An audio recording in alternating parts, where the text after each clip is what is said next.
नमस्कार and welcome back. अगर आप मेरी वीडियोस को रेगुलरली देख रहे हैं, मैं 4 दिन से आपको एक ही चीज़ बोल रहा हूं कि मोदी जी कुछ प्लान कर रहे हैं बड़ा। आपको मालूम है कि मैंने कंसिस्टेंटली इसके ऊपर बात करी है और वही चीज़ होनी शुरू हो गई। न्यू दिल्ली के अंदर लगातार हाई लेवल मीटिंग्स का दौर शुरू हो गया। अगर आप हेडलाइंस देखेंगे या पास्ट हेडलाइंस देखेंगे तो आप देखेंगे, आप कनेक्ट कर सकते हैं डॉट्स को कि पिछले 24 घंटे में हुआ क्या है। सिग्नल्स हैं रेड फ्लैग्स के, क्योंकि अजीत डोभाल जी ने भी एक रेड फाइल वो मोदी जी के टेबल पे रख दी। ये सीक्रेट फाइल है risk assessment of operation Sindoor part 2 कि अगर हम अटैक करते हैं तो हमारे ऊपर रिस्क क्या है। ये सारी चीजें मोदी जी के सामने रख दी और 3 घंटे की मीटिंग अजीत डोभाल के साथ हुई है। 3 घंटे, और उसके बाद कुछ और होना शुरू हो गया। ये सारा कुछ पॉइंट करता है कि मेजर नेशनल सिक्योरिटी इवेंट वो होने वाला है। नेशनल सिक्योरिटी इवेंट का मतलब क्या है? या तो हमारे खिलाफ कुछ होगा या हम किसी के खिलाफ कुछ करेंगे। अब दोनों में सच्चाई कौन सी है, अब इसके ऊपर बात करते हैं। क्योंकि प्रधानमंत्री मोदी जी ने एक अर्जेंट मीटिंग रखी, पहले तो सारे के सारे चीफ मिनिस्टर्स के साथ।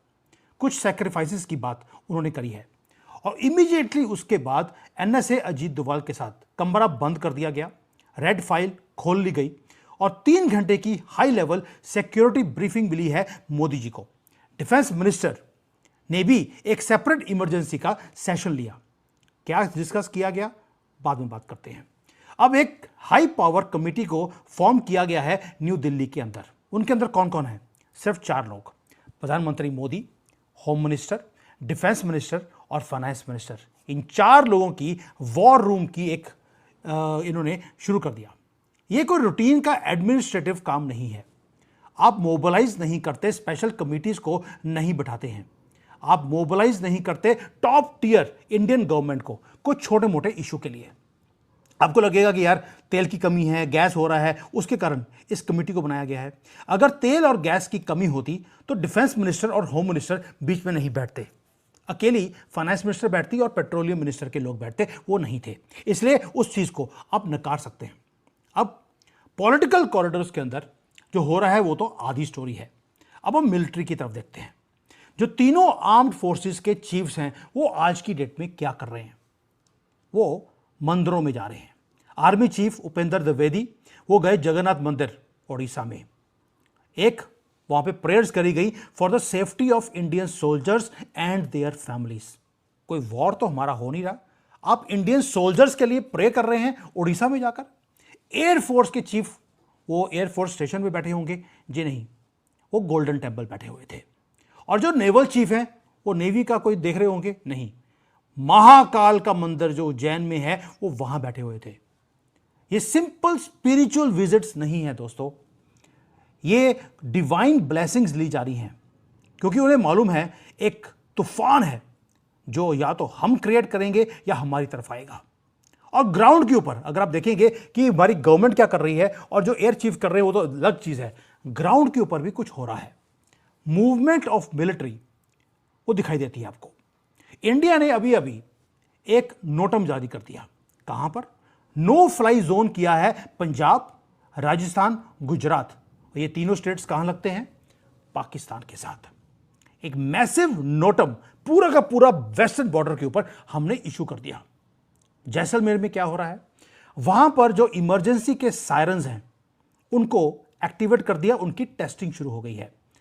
11 लोकेशंस हैं जहां पर इसको टेस्ट किया गया है। दोस्तों ये है वॉर टाइम प्रिपरेशंस। वो हमारे आंखों के सामने वो हो रहा है, लेकिन दिखता नहीं है हमारी मीडिया को। जो हेड है नॉर्दर्न कमांड का, उन्होंने भी एक चिलिंग स्टेटमेंट अभी अभी इशू किया है। उन्होंने बात करी डायरेक्टली कि जो वॉर है उसका नेचर चेंज हो चुका है। अब प्रॉक्सीज के थ्रू वॉर किया जाता है इन मुसलमान कंट्रियों की तरफ से। उन्होंने ईरान का वेरवा दिया कि ईरान के अंदर देख लीजिए, वहां पर हाउतीज, हिजबुल्ला, ये सारे अब एक्टिवेट कर दिए गए हैं। ड्रोन्स को यूज किया जा रहा है, अब हैवी मशीनरी को यूज नहीं होता। उन्होंने बोल दिया कि अगर हमने भी युद्ध को जीतना है तो मिलिट्री और सिविल के जो लोग हैं इन सबको इकट्ठे मिलकर लड़ाई करनी पड़ेगी। क्योंकि उनको मालूम है कि लड़ाई सिर्फ पाकिस्तान से नहीं होगी, जो पाकिस्तानियत भारत में 30 करोड़ जिहादियों में है उनके साथ भी होने वाली है। और अगर आपको युद्ध जीतना है तो मिलिट्री और सिविल जो सिविलियंस हैं, इन सबको मिलकर ये जीतना पड़ेगा। इसका मतलब है कि पूरे की पूरी सोसाइटी को प्रिपेयर किया जा रहा है मेंटली एंड फिजिकली इस कॉन्फ्लिक्ट के लिए। मोदी जी ने रिसेंटली पार्लियामेंट के अंदर भी एक स्टेटमेंट किया था कि डिफिकल्ट टाइम्स आने वाले हैं, उसके लिए सबको कुछ ना कुछ सैक्रिफाइस देना पड़ेगा। तो ये जो सारा कुछ हो रहा है, अनप्रेसिडेंटेड जो मोबिलाइजेशन है, इसे ट्रिगर किसने किया? ट्रिगर किया 2-3 चीजों में। एक, आप देखिए पाकिस्तान के अंदर क्या हो रहा है। पाकिस्तान में अंदर भी जो फीवर है बहुत ज्यादा हाई है। जो फॉर्मर डिप्लोमेट था अब्दुल बसित, आपने सुना होगा, उसने बोला था कि हमारे ऊपर अगर कभी भी हमारी एग्जिस्टेंस को खतरा होगा तो हम दिल्ली मुंबई को उड़ा देंगे न्यूक्लियर बॉम्ब के साथ। यह कोई सिंपल वॉइस नहीं है, यह आदमी कैलकुलेटेड स्पीच बोलता है हमेशा ही, और यह माउथ पीस है आर्मी का पाकिस्तान के अंदर। उधर से एक और चीज आ गई, एक मीटिंग हुई, सीक्रेट मीटिंग लाहौर के अंदर। किसकी? आईएसआई की, आर्मी की, और साथ में कुछ बड़े बड़े कॉकरोच थे। यह बड़ा ही अनयूजुअल है क्योंकि जनरली ये मीटिंग्स होती हैं इस्लामाबाद में, रावलपिंडी में, लेकिन लाहौर में ये मीटिंग करी गई। और लाहौर में मीटिंग का मतलब है वहां पर आईएसआई और जो चीफ्स हैं वो सारे बैठे थे, और जो चीफ्स हैं टेरर ग्रुप्स के, जैशे मोहम्मद, लश्कर तौयबा, उन सबको बुलाया गया। डिस्कस क्या किया गया? 1500 टेररिस्ट उनको तैयार किया गया है बॉर्डर के ऊपर। इंस्ट्रक्शंस बड़ी क्लियर हैं कि पूरे भारत में जो बड़ी सिटीज हैं उसमें आपको आग लगानी है। और दूसरा यह है कि वेस्ट बंगाल के इलेक्शंस कुछ भी हो जाए, बीजेपी को जीतने नहीं देना। वहां पर हिंदुओं को डराया जाएगा कि वो वोट करने आए ही नहीं। अब ये तो हो गया जो पाकिस्तान ने इंस्ट्रक्शन दिया है अपने 1500 कॉकरोचों के लिए, राक्षसों के लिए। ऑन दी अदर हैंड एक पैनिक भी है क्योंकि रिसेंटली अमेरिका ने कुछ हरकतें करी। उन्होंने क्या किया? जो शिप्स पाकिस्तान के निकले थे स्ट्रेट ऑफ हॉर्मुज में से, 10 शिप्स थे जिसमें तेल था। अमेरिका ने उनको बोला $10-20 फालतू दिए, ये शिप्स तुम मुझे बेच दो। पाकिस्तान ने अपने कंट्री में तेल नहीं दिया, पाकिस्तान ने अमेरिका को बेच दिया। और डोनाल्ड ट्रंप ने भी एक काम किया, उसने भी बता दिया सबको कि देखिए मैंने पाकिस्तान को बोला था $20 फालतू दिए, इन्होंने अपनी शिप्स को मुझे बेच दिया। ईरान ने अटैक किया पाकिस्तान की शिप के ऊपर, उसे डुबो दिया कि आपने मुझे धोखा दिया है अल्लाह की झूठी कसम खाकर।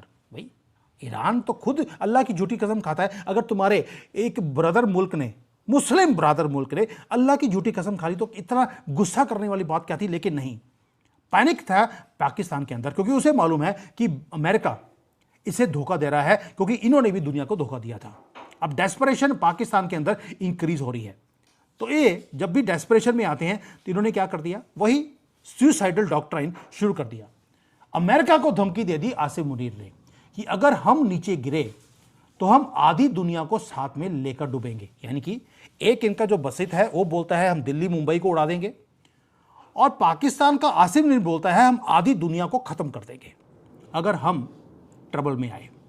ये हमेशा ही जब भी इनको लगता है कि भाई ये खत्म होने वाले हैं, ये न्यूक्लियर बॉम्ब की धमकी देनी शुरू करते हैं। लेकिन ये भूल गए ये मोदी हैं, उधर डोनाल्ड ट्रंप है, और अभी अभी इन्होंने बात भी करी थी रिसेंटली, वो भी बात करेंगे।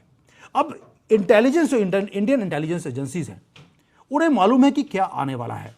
इसलिए मोदी जी ने कल पब्लिक की स्टेज के ऊपर खड़े होकर एक डायरेक्ट अपील करी लोगों से। कॉकरोचों से करने की जरूरत नहीं है क्योंकि वो सुनने वाले नहीं है, इसलिए हिंदू से करी होगी, सनातनी से अपील करने की जरूरत नहीं है। उन्होंने हर सिटीजन को बोला कि ये क्राइसिस का टाइम है, आपको सबको मिलकर रहना पड़ेगा इस क्राइसिस के टाइम पर। साथ में उन्होंने पॉलिटिकल पार्टीज को भी बोल दिया कि जो आप गंदी गेम्स खेल रहे हैं पाकिस्तान की फेवर करने वाली, इसको छोड़ दीजिए, आप कंट्री के साथ खड़े हो जाइए। ये टाइम आपको हमारे साथ खड़े होने की जरूरत है। And he spoke all this things, absolute gravity of a war time leader. जब युद्ध का टाइम होता है तभी आपका लीडर ऐसी बातें बोलता है जो मोदी जी ने बोलनी शुरू कर दी। ये कोई तेल गैस के लिए बात नहीं करी है, ये युद्ध आ रहा है हमारी तरफ या हम युद्ध करने वाले हैं।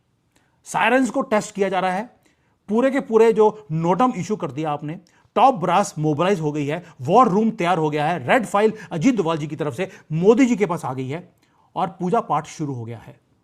इसका मतलब ऊपर से अप्रैल आ रहा है जब खेतों में सारी की सारी फसलें कट जाती हैं, खेत खाली होते हैं। इंटेलिजेंस एजेंसीज के पास भी हमारे पास पूरी इंफॉर्मेशन है कि एक बहुत बड़ा एस्केलेशन भारत की तरफ आ रहा है। यह सब कुछ बताता है आपको कि कुछ बड़ा होने वाला है। ऊपर से मोदी जी ने अभी बात करी डोनाल्ड ट्रंप के साथ, जिसमें इलॉन मस्क बैठे हुए थे। बात क्या हुई कि मिलिट्री ग्रेड का सिक्योर कम्युनिकेशन लाइंस अब भारत अमेरिका के बीच में होगी और हमें पाकिस्तान के अंदर जो कम्युनिकेशन लाइंस है उसको ब्लॉक कैसे करना है। अजीत डोभाल जी ने भी जो रिस्क असेसमेंट की फाइल है ऑपरेशन सिंदूर की, वो दे दी है मोदी जी को। मैंने ऑलरेडी 4 दिन पहले आपको बता दिया था कि ये सारा काम हो रहा है। अब में से कई लोगों ने बोला सर न्यूज़ तो है नहीं, अब आ गई। और मैंने तब भी बोला था कि जो मेरे पास इंफॉर्मेशन आती हैं वो एडवांस में आती हैं। और अब 3 घंटे की मीटिंग अजीत डोभाल जी के साथ, ये इंडिकेट करता है कि कुछ बहुत बड़ा प्लान भारत के खिलाफ हो रहा है, या हम प्रिपेयर कर रहे हैं कुछ बहुत बड़ा अपने दुश्मन के खिलाफ करने के लिए। और इस बार जो होगा वो अनप्रेसिडेंटेड होगा, उनकी तरफ से भी या हमारी तरफ से भी। अब आर पार की लड़ाई है, देखा जाएगा या हम नहीं या तुम नहीं, ये करना पड़ेगा। और एंटायर मशीनरी जो भारत की गवर्नमेंट की है उसे लॉक कर दिया गया है एक फॉर्मेशन में, एक वॉर रूम के अंदर। और ये फाइनल प्रेपरेशन है दोस्तों, एक युद्ध के लिए या एक तूफान के लिए। यहां पर भी तूफान आ रहा है, आपको आवाजें आ रही होगी। और इस बार जो तूफान आएगा वो बहुत बड़ा होगा और आसिम मुनीर को मालूम है, इसलिए अगेन अगेन वो क्या कर रहा है, वो धमकी दे रहा है न्यूक्लियर की, क्योंकि उसे मालूम है इस बार उनकी एग्जिस्टेंस खत्म कर दी जाएगी। दूसरा, एक ही आदमी था पाकिस्तान आर्मी के अंदर जो एस्केलेशन नहीं चाहता था भारत के साथ, वो था बाजवा, इनका एक्स चीफ। उसने कई बार बोला कि अगले 20 साल के लिए हम भारत को भूल जाते हैं, भारत पाकिस्तान को भूल जाए। आप अपने देश में तरक्की कीजिए, हम पाकिस्तान में तरक्की करते हैं। 20 साल के बाद बात करेंगे कश्मीर किसके पास जाएगा। उसका इंफ्लुएंस भी था पाकिस्तान आर्मी के अंदर बहुत बड़ा। उसे आसिम मुनीर ने कल मार दिया, बाथरूम में गिरकर उसकी गर्दन कट गई। हो सकता है कि एक पाकिस्तान आर्मी का चीफ बाथरूम में गिरकर मर जाए, ऐसा हो नहीं सकता। उसको आसिम मुनीर ने इसलिए मारा ताकि कोई चैलेंजर बचे ही नहीं। ये सारे वो क्यूज हैं दोस्तों जो बताते हैं आपको कि पाकिस्तान के अंदर कुछ भी ठीक नहीं चल रहा। इकोनॉमी डाउन है, मिलिट्री ऑलरेडी रोज 100-200 लोग मारे जाते हैं। अफगानिस्तान उनके नाक के ऊपर खड़ा है, ईरान ने उनके ऊपर अटैक करना शुरू कर दिया। और मैंने पहले बोला था ऐसे मौके को मोदी जी कभी छोड़ नहीं सकते। और जब ये सब कुछ हो रहा है, जब भी पाकिस्तान में इकोनॉमी डाउन होती है, आर्मी को गालियां पड़ रही होती हैं, लोग उनके अगेंस्ट जाते हैं, वो एक ही काम करते हैं, वो भारत के ऊपर अटैक करवाते हैं, या करते हैं या करवाते हैं प्रॉक्सीज के थ्रू। क्योंकि एक ही चीज है, जब भारत के ऊपर कभी भी अटैक किया जाता है, ये सारे के सारे राक्षस ये इकट्ठे हो जाते हैं, ये ग्लू करते हैं एक दूसरे के साथ कॉकरोचों की तरह। इसलिए ये सारी चीजें बताती हैं आपको कि हिस्ट्री चेंज होने वाली है। ज्योग्राफी या हमारी चेंज होगी, मैं बार बार बोल रहा हूं, या पाकिस्तान की चेंज होगी परमानेंटली। और अगले कुछ दिन में ये होने वाला है। खेत खाली हो चुके हैं और युद्ध हमेशा ही तब किया जाता है जब खेतों में आपकी फसलें कट चुकी होती हैं। And this is the perfect time for this storm. Something huge is happening. मैंने सारे क्यूज आपके सामने रख दिए हैं। लेट्स वेट कि something huge happens from Indian side on Pakistan. इससे पहले कि वो कुछ हरकत करें, हम ही ऐसी हरकत करें कि जिंदगी भर याद रखेंगे। और इस बार गंदी गंदी मस्जिदें सिर्फ तोड़ी नहीं जाएंगी, इस बार कुछ और भी टूटेगा। वो है पाकिस्तानियत, जो पाकिस्तान के अंदर है और जो भारत में 30 करोड़ इलीगल्स रह रहे हैं 1947 से। क्योंकि देश उन्होंने अपना ले लिया था, फिर भी वो यहां पर कॉकरोचों की तरह बैठे हैं। अब उनकी पाकिस्तानियत वो खत्म की जाएगी। इसलिए सिविलियंस एंड मिलिट्री दोनों को इकट्ठा किया जा रहा है। सिविलियंस तो यहां पर सिर्फ 100 करोड़ है, बाकी तो आपको मालूम है राक्षस है। थैंक यू, जय हिंद एंड वंदे मातरम।